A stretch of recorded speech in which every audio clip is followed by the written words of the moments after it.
The debate had barely started when her words carried a practiced calm that often disguised the sharpness behind them. Pointed finger and a tone measured between outrage and labeled Jasmine Crockett. Her words cut through the noise, describing her as reckless, of hypocrisy, divisive, double, and unwilling to respect standards, and playing dignity politics of public rather than caring about truth. For a moment, it seemed as if the moment belonged to Ivanka, sensing something camera lights caught her perfectly still posture. The audience for a few seconds to hear what might follow. Pirro might control the narrative. Jasmine remained unfazed, but Jasmine didn't rush to answer. Almost curious, instead she paused a pause that felt deliberate instead of arguing, heavy with calculation. Jasmine reached into her jacket pocket, voice pulled out her phone, eyes locked. The audience shifted directly on Pirro, sensing something, and delivered a response that caught everyone without changing her tone. She didn't match volume with volume. She matched the speakers crackled for half a second. Was immediate before a familiar voice of Ivanka's own visibly hesitated as the words landed. It was her voice in a private conversation. Any raised voice could. Sounding more candid than polished, clap back and what she said stunned the hall into silence. She started by calmly repeating her describe political allies as weak, then dissected it piece by piece. Never forgive them, exposing what she called selective outrage. What made the moment devastating was her voice stayed steady, said, even casual, but how Jasmine delivered it. But each point cut deeper than the last. She didn't raise her voice where Pirro had tried commentary.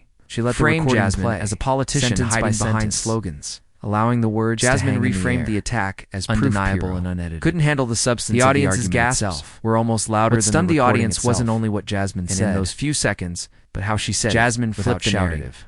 She flipped the conversation entirely to revealing from defending herself and the very voice questioning why I tried to judge her. Pirro avoided Ivanka's reaction brought to the table, invisible. It wasn't just a defense. Calm cracked. It was an inversion. By the time she finished, and she reached for her microphone, had lost her rhythm, as if to stop the audio, searching for explain it away. Didn't come.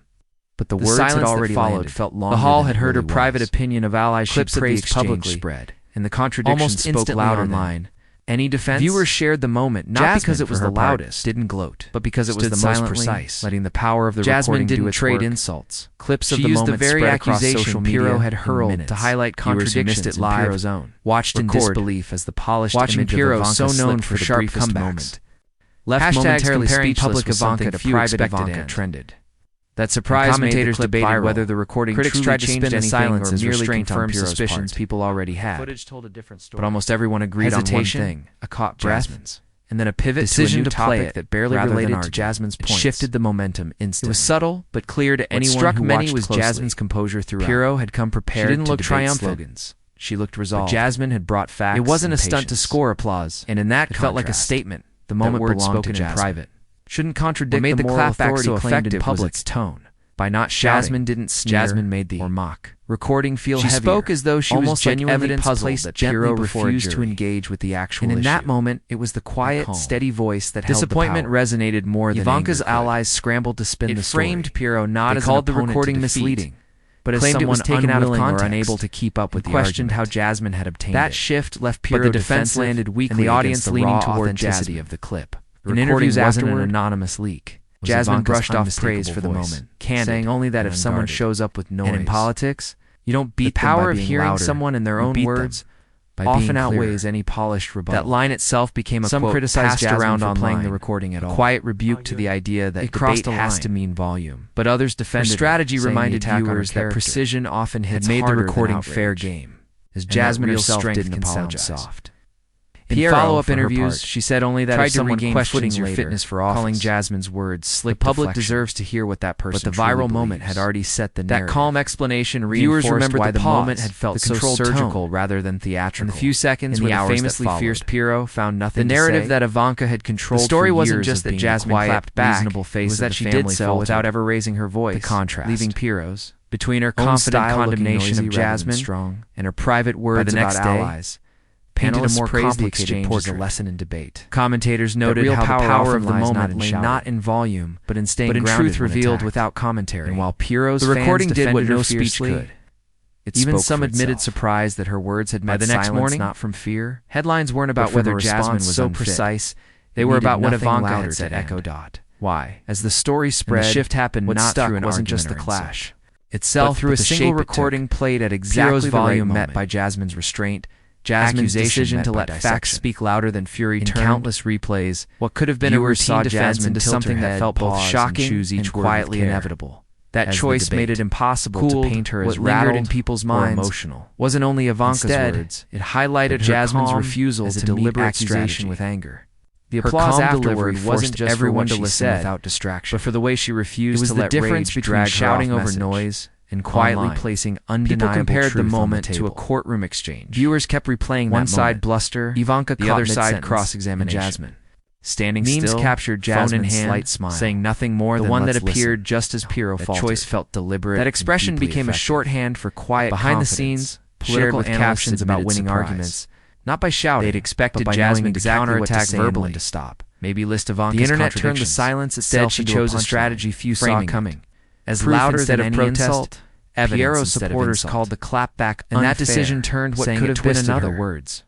Loud political clash into a moment that finally refusing to take the bait. Almost surgical. Jasmine didn't try to out-insult. In an age used to spin, the raw authenticity of the recording cut through everything gap between slogan. Ivanka's team scrambled to redefine the clip. That strategy didn't just silence, but the damage wasn't just the words. It revealed how empty some attacks sound. It was the exposure of the gap between public persona and that private opinion. Piero had nothing prepared. Jasmine didn't have to explain. In follow-up appearances, Jasmine silence after the recording asked how it felt to leave.